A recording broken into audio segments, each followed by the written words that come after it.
지난번에 지난해에 창세기 말씀 나누는 중에 이제 바벨탑 사건이 창세기 몇 장에 있는지를 쉽게 기억할 수 있도록 말씀을 드렸는데 생각이 나십니까? 예, 몇 장이죠? 탑 몇 장? 11장. 예, 11장. 예, 11장이죠. 인간이 세우려던 높은 탑. 그래서 거기에 우리는 항상 그 바벨탑 사건 그러면은 탑에 초점을 맞춥니다. 탑을 높게 쌓아서 하나님에 대한 대적, 하늘에 닿게 하자는 것이 하나님에 대한 도전으로 우리가 봤고요. 그런데 창세기 11장에 보면은 문제는 탑 건설만 문제가 되는 것이 아닙니다. 당시 인간이 건설한 또 다른 것이 있죠. 그게 무엇인지 한번 11장 4절 보시죠. 무엇일까요? 노란색으로 표시가 되어 있습니다. 성읍과 탑을 건설한다. 그러니까 탑만 건설한 게 아니라 이제 거기에 성읍을 짓고 그 성읍의 중간쯤 되겠죠. 뭐 기본적으로 이렇게 탑을 높이 쌓아서 그렇게 행했던 것입니다. 성읍이라는 거, 이거 지금 이 성읍을 짓고 높은 탑을 짓는 건 사실 현대 도시 건축할 때 보면은, 도시를 건설할 때 보면은 또 그렇게들 많이 합니다. 지금 미국에서도 서부 개척을 하고 마을을 세우고 할 때 항상 성읍을 세우고 중간에 중심지에는 이제 교회를 이렇게 세웠었죠. 각 나라마다 이제 대도시에 보면은 랜드마크라 불리는 그렇던 마천루 아주 높은 건물이나 타워들이 이렇게 상징적으로 세워지는 것들이 많습니다. 이게 상당히 비슷해요. 여기서 말하는 이 성읍은 단순한 건축물이 아니죠. 탑은 건축물인데 거기에 초점이 있는데 높다, 하늘을 향해서 도달하려고 한다 하는 그런 의미가 부여가 되는데, 성읍은 여러 건축물 이런 개념보다는 인간들이 모여 사는 공동체라는 개념이 담겨져 있죠. 그 도시.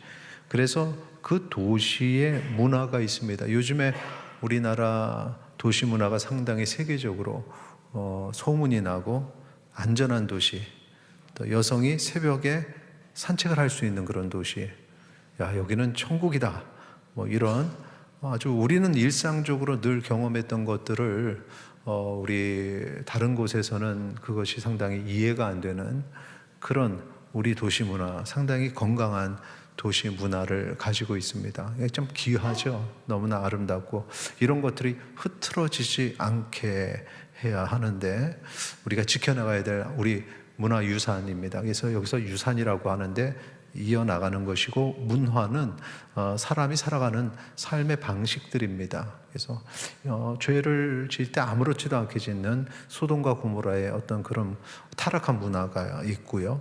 그리고 뭔가 절제되고 또 정제되고 항상 그 깨끗한 그런 문화.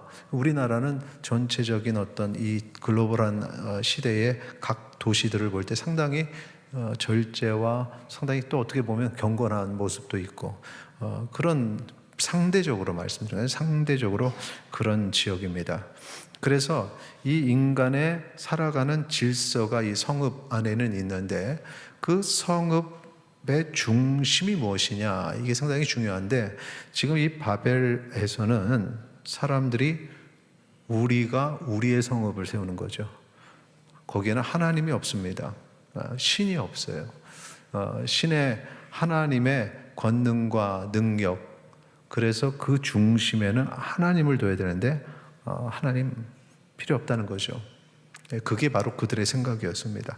그러니까 이건 단순히 높은 타워를 세웠다에 끝나는 것이 아니라 이것은 삶의 중심에 하나님을 거부하는 그러한 아주 인간적으로 타락한 그런 도시를 세우려는 모습이었던 것입니다. 그러면서 그들이 이제 하나님의 명령을 거부하지요. 그 어떤 명령이냐? 땅에 충만하라라는 말씀. 그래서 땅에 충만하여 땅을 정복하고 땅으로 나가야 되는데 그게 아니라 우리 흩어짐을 면하자. 그러면서 이제 하나님의 말씀을 거부하죠. 그것을 하나님이 딱 지켜보신 거예요. 11장 5절 보니까 표현이 지켜보셨다는 표현을 그 성읍과 탑을 보려고 내려오셨더라 이렇게 얘기하고 있어요. 그러니까 뭐 하나님은 전지전능하시고 무소부재하시고 어느 곳에나 계시는 영적인 존재시기 때문에 올라갔다 내려왔다 하지는 않으시는데, 여기서 이제 내려왔다는 표현은 바로 그 바벨을 지켜보신 거죠. 초점을 딱 거기 맞추신 겁니다. 이거 봐라, 한번 보자. 그래서 하나님이 보신 건 무엇이냐? 탑의 높이? 이런 게 아니라 그 삶의 방식, 하나님 없이 해보자. 11장 4절 보시면은 그들이 한 말이죠. 성읍과 탑을 건설하여 의도가 뭐냐? 밑에 노란색, 우리 이름을 내자. 온 지면에 흩어짐을 면하자. 두 가지 범죄함이죠. 하나님의 이름이 아니라 자기 자신의 이름을 내겠다. 그리고 하나님은 땅끝까지 나가는 거죠. 확장. 그런데 확장 원치 않는다. 흩어지지 말자. 흩어짐을 면하자. 이게 이제 하나님에 대한 대항, 저항 두 가지입니다. 그래서 하나님께서 그걸 이렇게 보시다가 안 되겠다. 이 성읍은 무너져야겠다. 그래서 소돔과 고모라 무너진 것과 같이 그들이 세우는 성읍을 무너뜨린 것이고 그들의 문명을 무너뜨리신 겁니다. 창세기 11장 8절이죠. 같이 읽겠습니다. 여호와께서 거기서 그들을 온 지면에 흩으셨으므로 그들이 그 도시를 건설하기를 그쳤다. 탑을 건설하기를 그쳤다로 끝나는 게 아니라 이 도시, 문명, 문화를 만들어가는 것을 그치게 됐다. 이렇게 된 거죠. 그래서 우리가 바벨탑에 너무 탑에만 집중을 했는데 지금 성읍이라는 거, 도시라는 거, 이것이 무너졌다. 세워지다가 무너졌다라는 것입니다. 그러면 여기서 이제 도시를 건축하면 안 되나? 도시를 세우면 안 되나? 아닙니다. 하나님께서 앞부분에 말씀드렸죠. 인류의 확장을 명령하셨어요. 확장이라는 것은 땅을 정복하는 것, 그곳에 성읍을 세우고 문화를 만들어 가는 겁니다. 창세기 1장 28절이죠. 항상 이거 상당히 중요한 것입니다. 이게 성경 전체를 이렇게 이끌어가는 상당히 큰 주제입니다. 같이 읽겠습니다. 하나님이 그들에게 복을 주시며 하나님이 그들에게 이르시되 생육하고 번성하여 땅에 충만하라, 땅을 정복하라. 그거죠. 네, 뒤에는 읽지 않고, 자, 땅에 충만하라, 땅을 정복하라. 그게 무엇이냐? 그곳에 성읍을 세우고 문화를 만들고 하나님 중심의 삶을 만들어라. 이것이 하나님의 확장 명령입니다. 확장하는 명령이죠. 그래서 이것이 명령인과 동시에 우리에게는 축복입니다. 땅끝까지 우리가 확장해 나가는 게 이 축복이라는 거죠. 아브라함이 이 축복을 받았는데 아브라함이 확장의 축복을 받을 때 하나님께서 이렇게 말씀하셨습니다. 5절, 창세기 17장 5절 6절인데 이제 후로는 내 이름을 아브라함이라 하지 아니하고 아브라함이라 하리니 이는 내가 너를 어떻게 여러 민족의 아버지가 되게 함이니라 했어요. 여러 민족의 아버지, 믿음의 조상이라는 개념하고 이것이 같이 함께 이렇게 연동이 돼서 같이 가게 돼 있어요. 한 민족이 아닙니다. 여러 민족으로 확장되어야 된다. 확장이 여기서 보이죠? 6절 보겠습니다. 내가 너로 심히 번성하게 하리니 내가 내게서 민족들이 나게 하며 왕들이 내게로부터 나오리라. 자, 왕 단위는 이제 국가죠. 왕이 다스리는 국가, 왕들 여러 나라가 나오게 하고 여러 민족이 나오게 하고 이 확장입니다. 성읍을 세우라는 거죠. 도시를 정복하라는 거죠. 이것이 바로 아브라함에게 주신 축복이었다는 거죠. 그것을 우리가 가장 이제 하나의 롤 모델로 볼 수 있는 게 가나안 정복 전쟁. 가나안에 가서 세속적인 그 땅에 전쟁을 벌여서 성읍을 세우는데, 그 성읍은 하나님 중심의 성읍이었죠. 이전에는 사람 중심의 가나안 이방인들의 성읍이었는데, 그 성읍 위에 하나님 중심의 하나님의 백성의 성읍이 세워지는 것입니다. 그러면서 확장을 한 것이 가나안 정복 전쟁입니다. 그래서 인류가 도시를 건설하고 문화를 만들고 살아가는 것, 이것은 하나님이 원하시는 것입니다. 그런데 바벨이 하려고 했던 것은 도시를 만들려고 한 것의 문제가 아니라 그 도시의 중심이 하나님이 없었다.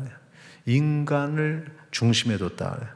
세속적인 그런 생각, 세속적인 사고로 하나님을 저항하는 그런 도시, 하나님을 저항하는 문화, 하나님과 반대되는 문명을 만들려고 했던 게 이것이 문제라는 거죠.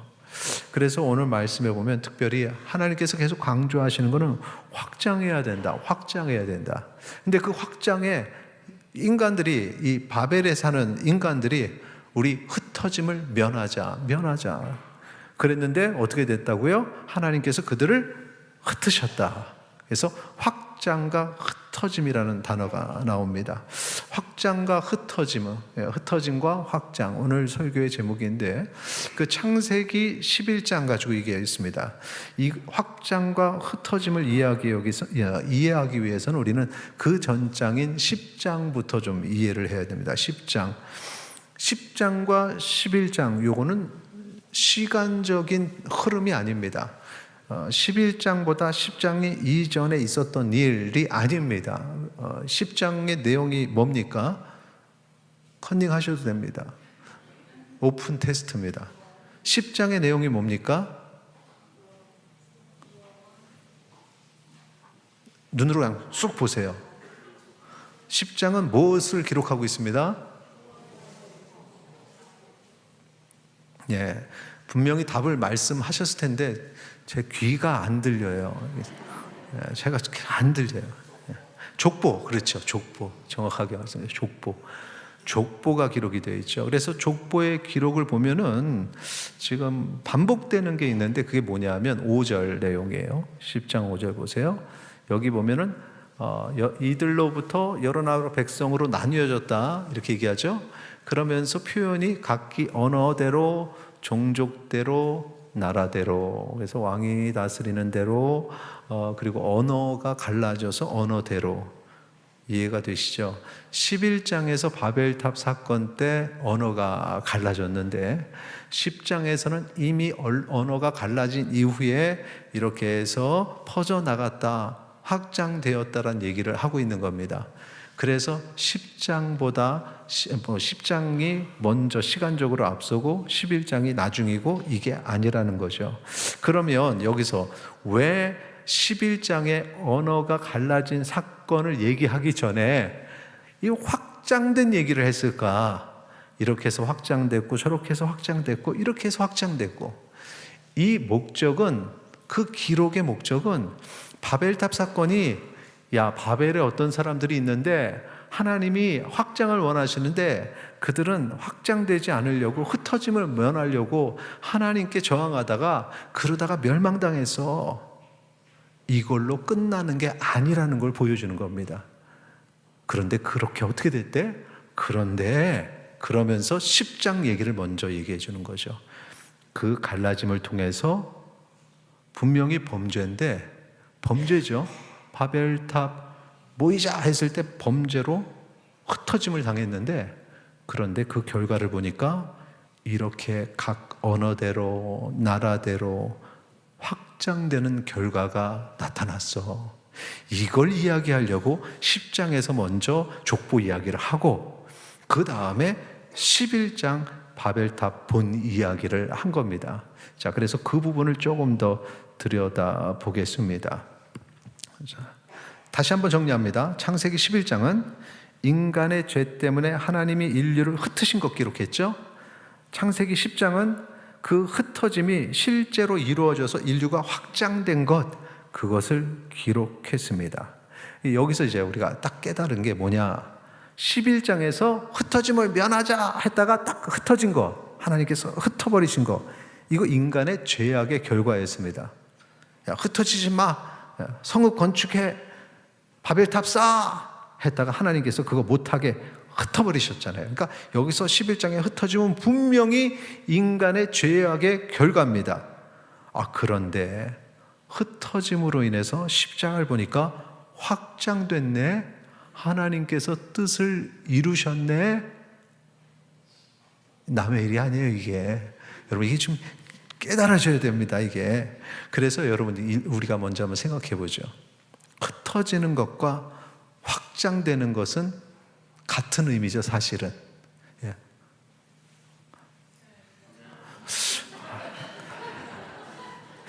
이렇게 쉬운 것도, 다시. 그러니까 이해가 되면 그냥 아멘 하세요. 사람들이 모였다가 이렇게 흩어지는 것과 이렇게 모여있다가 이렇게 확장되는 것은 같은 의미죠. 네. 이제 여름 되면은 지금보다 더 심각해져요. 더 졸립고 뭔 소리지? 이렇게 돼요. 정신을 이제 바짝 차려야 돼요, 앞으로. 그런데 다른 게 뭐냐? 인간이 하나님의 그 확장이라는 계획을 받아서 순종함으로 내가 능동적으로 가면 이게 확장이 되는 거예요. 그런데 하나님이 흩어져서 가라 했는데 거부하고 안 가. 야, 흩어짐을 면하자. 하나님이 그걸 흩으시죠. 이게 바로 흩어짐이 되는 겁니다. 그러니까 능동적으로 나아가면 나 흩어졌어, 이런 게 아니에요. 확장, 하나님의 확장의 섭리 속에서 나가는 거고, 버티다 쫓겨나면 그게 흩어지는 거죠. 바벨의 사람들은 확장의 명령에 순종하지 않았어요. 흩어짐을 면하라고 했어요. 그런데 하나님은 그들을 흩어 놓으셨습니다. 흩어지고 나서 보니까 확장이네, 하나님의 뜻이 이루어졌네. 여기서 우리는 이것을 여러분이 알아야 돼요. 흩어짐과 확장, 이 흩어짐과 확장은 되게 비슷한 것 같은데, 흩어짐은 인간의 죄악의 결과면서 확장은 하나님의 창조 명령을 이루시는 섭리다. 죄악과 하나님의 섭리가 한 곳에 있는 거죠. 이게 상당히 중요한 성경의 패턴이요, 우리 인생의 패턴입니다. 조금 전에까지 졸았더라도 지금 눈을 크게 뜨시고요, 정신을 바짝 차려야 돼요. 정말 중요한, 이게 무슨 의미냐? 인간이 버티려고 해요. 죄가 있죠. 거절합니다. 싫다고 해요. 죄가 있어요. 흩어지지 말자. 인간의 죄가 있어요. 그런데 하나님께서 그걸 지켜보시다가 하나님의 주권이 탁 작용을 합니다. 흩어지는 거예요. 그리고 나서 봤더니 확장됐네. 하나님의 뜻이 이루어졌다. 죄가 있는 곳에 하나님의 주권이 작용하고 하나님의 뜻이 이루어졌다. 자, 따라하세요. 죄가 있는 곳에 하나님의 주권이 작용했고 하나님의 뜻이 이루어졌다. 이거는 성경 전체에 나오는 패턴이고요, 여러분이 인생을 살아가는데 이것이 그대로 나타납니다. 일례로 여러분이 잘 아시는 요셉 이야기 아시죠? 요셉이 애굽으로 팔려가는 그 미디안 상인들에게 팔려서 결국 애굽까지 가는 과정을 보면 그건 죄의 결과예요. 형들이 악함을 드러낸 결과입니다. 그런데 거기에 하나님의 주권이 작용을 할 때 요셉을 높여주시죠. 요셉을 총리까지, 애굽의 총리까지, 그게 바로 하나님의 주권이 작용을 한 거예요. 그렇고 대고 보니까 전 세계에 가뭄이 들 때, 그래서 먹을 것이 없을 때 이 이스라엘이, 요셉의 가족들이 애굽으로 오게 됐어요. 애굽에서 요셉은 하나님이 계획하신 대로 하나님의 주권에 순종했기에 가뭄을 준비할 수 있었고, 그래서 그 이스라엘이 거기 와가지고 보호를 받을 수 있어서 멸망하지 않고 거기서 음식을 먹고 터전을 자리를 잡으면서 거기서 점점 부자가 되고 사람들도 많아지고, 거기서 끝나는 게 아니죠. 적당한 때가 되니까 하나님께서 애굽에서 나오게 하셔서 가나안으로 인도하시고, 가나안의 성읍들을 하나씩 이방의 성읍을 무너뜨리고 하나님의 백성들의 성읍, 하나님 중심의 지역을 만들면서 가나안에 거하게 되었다. 하나님이 원하시던 확장이 이루어진 것입니다. 하나님의 뜻이 이루어졌어요. 요셉이 이 사실을 다 깨닫고는 이렇게 고백을 합니다. 창세기 50장 20절 같이 읽겠습니다. 시작. 당신들은 나를 해하려 했으나 하나님은 그것을 선으로 바꾸사 오늘날과 같이 많은 백성의 생명을 구원하게 하리라. 네, 이 말씀 보세요. 조금 전에 제가 말씀드렸던 패턴, 그게 보여야 돼요. 죄, 당신들은 나를 해하려 하였으나, 죄죠. 그런데 거기에 하나님의 주권, 하나님은 그것을 선으로 바꾸셨다. 하나님의 주권. 그래서 나온 것은 오늘과 같이 많은 백성의 생명이 구원을 받게 되었다. 확장이죠. 구원의 확장, 믿음의 확장, 하나님 나라의 백성의 확장으로 이어졌다라는 거죠. 그래서 우리가 여기서 깨닫는 것이 있습니다. 인간의 악함, 인간의 불순종, 그리고 인간의 연약함이 하나님의 선하심을, 하나님의 선하신 뜻과 계획을 절대로 막을 수 없다는 것입니다. 왜? 중간에 하나님의 주권이 개입하시거든요. 그냥 두지 아니하시기 때문에 그렇다는 것입니다. 이것을 다른 말로 표현하면 인간의 죄가 있는 곳에 하나님의 주권이 역사하는데 그 역사의 가장 위대한 일은 무엇일까요? 이 패턴이 이룬 가장 큰 은혜는 뭘까요? 인간이 가장 크게 범죄했던 그 죄의 자리는 어디였을까요? 십자가죠, 십자가. 세상에 이 가룟 유다의 배신을 보세요. 종교자들의 시기, 이 로마의 압제, 이 모든 것들이 얼마나 악합니까? 하나님의 아들을, 하나님의 독생자 예수 그리스도를 사형의 틀에 죽였잖아요. 이보다 큰 죄가 있겠습니까? 이렇게 악한 죄. 그런데 하나님께서는 그걸 그렇게 그냥 두지 아니하시고 하나님의 주권으로 개입하셔서 그곳에서 무슨 일을 하셨냐? 그러니까 예수님이 기도하시면서 주님 이 잔을 내게서 거둬달라고 기도해요. 그런데 뭐라냐면 그러나 아버지의 뜻대로. 그게 바로 하나님의 주권. 하나님의 주권은 뭐냐? 그리스도께서 피를 흘리심으로 대신 죄를 속죄하신 것, 온 인류의 죄를 그 십자가에서 사하시는 것, 이게 바로 하나님의 주권이 개입을 한 사건이죠. 그러면서 거기서 끝나는 것이 아니요, 예수 그리스도는 죽으셨지만 이후에 부활하시고 더 나가서 모든 자들이, 그 이름을 믿는 자들이 작은 예수가 되어서 그의 부활에 동참하는, 그래서 우리도 영생을 얻게 되는 이 하나님 나라의 확장이 이루어진 줄 믿으시기 바랍니다. 죄가 있고 하나님의 주권이 있고 하나님의 뜻이 이루어지는 확장이 이루어진 사건이죠.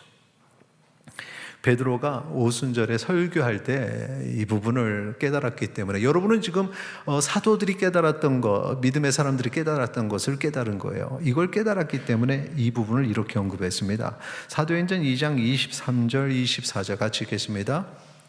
그가 하나님께서 정하신 뜻과 미리 아신 대로 내준 바 되었거늘 너희가 법 없는 자들의 손을 빌려 못 박아 죽였으나 하나님께서 그를 사망의 고통에서 풀어 살리셨으니 이는 그가 사망에 매어 있을 수 없음이라. 자, 여기 보세요. 너희가 법 없는 자들의 손을 빌려 못 박아 죽였다. 죄죠.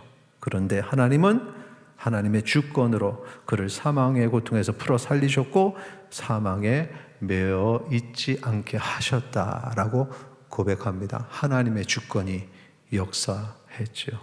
그래서 이 십자가는 가장 악한 사건이면서 동시에 가장 선한 구원의 사건이 되었던 것입니다. 자, 이처럼 인간은 연약함으로 악함으로 죄를 짓습니다. 그런데 하나님은 반드시 그 인간의 악함 위에 하나님의 주권을 행하십니다. 그리고 그 결국에는 하나님의 위대하신 뜻을 이루게 하신다는 사실을 믿으시기 바랍니다. 이것이 성경의 원리예요. 그러면 이 진리를 나에게 한번 적용해 보겠습니다. 우리에게도 연약함이 있고 악함이 있고 부드러운 죄가 있죠. 우리의 문제는 스스로 그것을 해결할 수가 없다는 것입니다. 그래서 그것을 숨기고 싶어 해요. 그래서 많은 사람들이 자기가 완벽한 것처럼 그 죄를 감추고 도리어 그런 이야기를 하면 화를 내죠. 감히 나한테 어떻게 그럴 수 있냐고 말합니다. 죄의 모습들입니다. 자기중심적으로 삽니다. 왜? 하나님 앞에선 그 죄가 드러나기 때문에 우리의 삶의 영역에 그 문화에 하나님을 두지 않고 기도하지 않습니다. 찬송 부르지 않습니다. 말씀을 들으면 불편합니다. 그래서 하나님을 멀리합니다. 자기를 중심에 두지요. 내가 사는 목적은 결국은 내 가족. 그것이 바벨탑과 바벨의 성읍과 다를 바가 무엇입니까? 인간의 악함입니다. 그럼 어떻게 해야 됩니까? 그 연약함 속에서 우리가 간구해야 될 것은 하나님의 주권이 내 삶에 작용하기를 기도하시기 바랍니다. 그 연약함 속에 하나님이 역사하시는 것이 필요하다는 거죠. 물론 그 과정에서는 상당히 힘듭니다. 고통스럽습니다. 마치 병을 고치는 환자가 그 치료받는 과정에서 무던한 노력을 해야 되는 것처럼, 살을 째고 수술해야 되는 것처럼, 재활을 위해서 꺾어야 되는 것처럼 고통스럽습니다. 그냥 하나님의 주권이 임할 때, 그리고 내가 신뢰함으로 나를 하나님께 맡길 때, 하나님의 말씀대로 순종하고 하나님의 뜻대로 살려고 몸부림칠 때, 그 다음에 하나님께서는 그 주권을 통해서 변하게 하시는데, 분명히 죄 가운데 있었던 일인데 결과를 보니까 하나님의 함께 하심으로 하나님의 뜻이 이루어지는, 확장의 복을 받는 아브라함이 받았던 그 축복, 온 인류에게 원했던 하나님의 그 뜻이 내 삶을 통해서 이루어진 것을 보게 되는 줄 믿으시기 바랍니다. 이것을 삶 속에서 경험한 사람들은 그 다음에 자기의 연약함은 별로 중요하지 않습니다. 왜? 내가 하는 것이 아니라 하나님이 하시기 때문에. 내가 좀 부족하고 연약하고 또 지난날에 악함이 있고 죄가 있고, 사탄은 그것을 공격하죠. 너 같은 것이, 하나님은 그 죄에 주권적으로 강력히 임하셔서 그 죄인을 통해서 위대한 일을 이루신다는 사실을 잊지 말고 살아가시기를 바랍니다. 이것이 하나님의 방법입니다. 성경 속에 나오는 사도들이, 이후의 속사도들이, 지금까지 생명을 다 바친 믿음의 사람들이 원래부터 그렇게 위대할 수밖에 없었던 사람이 아닙니다. 우리와 똑같은 연약한 자고 죄가 있고 부족한 자들이었습니다. 그런데 그들 가운데 하나님의 주권이 임했고 그들의 삶을 통해서 하나님께서는 확장이라는 하나님의 뜻을 이루셨습니다. 오늘 여러분의 삶을 통해서 하나님께서 이 위대한 일을 이루시기를 소망합니다. 그 일을 이루시는 것을 체험한 바울은 이렇게 고백했습니다. 고린도후서 12장 9절 같이 읽겠습니다. 나에게 이르시기를 내 은혜가 내게 족하도다. 이는 내 능력이 약한 데서 온전하여 짐이라 하신지라. 그러므로 도리어 크게 기뻐함으로 나의 여러 약한 것들에게 대하여 자랑하리니 이는 그리스도의 능력이 내게 머물게 하려 함이라. 아멘. 내 약함이, 내 죄된 모습이, 내 연약함이 부끄러워요. 그런데 소망을 잃지 않습니다. 내가 악하기에, 내가 연약하기에 하나님이 나를 도와주실 거야. 그리스도의 능력이 내게 머물게 하려 함이라. 여러분의 연약함은 무엇입니까? 여러분의 악한 모습은 어떤 모습입니까? 감춰진 죄는 무엇입니까? 그것을 철저하게 숨기면서 완벽해지려고 하셨습니까? 아니면 드러내고 마치 자랑하듯이 하나님 앞에 그것을 꺼내놓고 하나님의 능력이 임하기를 기도하셨습니까? 오늘 나의 연약함, 그것도 나의 모습임을 기억하고 품으십시오. 그리고 그것으로 더 이상 불평하지 마십시오. 그 위에 하나님의 위대하신 주권의 역사하심이 나타날 것입니다. 하나님은 순종하는 자 확장시키시고 흩어지지 않으려는 자들은 다 흩어버리십니다. 결국에는 하나님 말씀대로 순종할 수밖에 없다는 거죠. 그러니까 시간 낭비하지 말고 하나님 말씀에 순종하여 하나님의 뜻을 약한 나를 통해서, 부족한 나를 통해서 이루시는 놀라운 은혜를 체험하는 성도님들이 되시기를 주의 이름으로 축원합니다. 우리 같이 찬양으로 고백하겠습니다.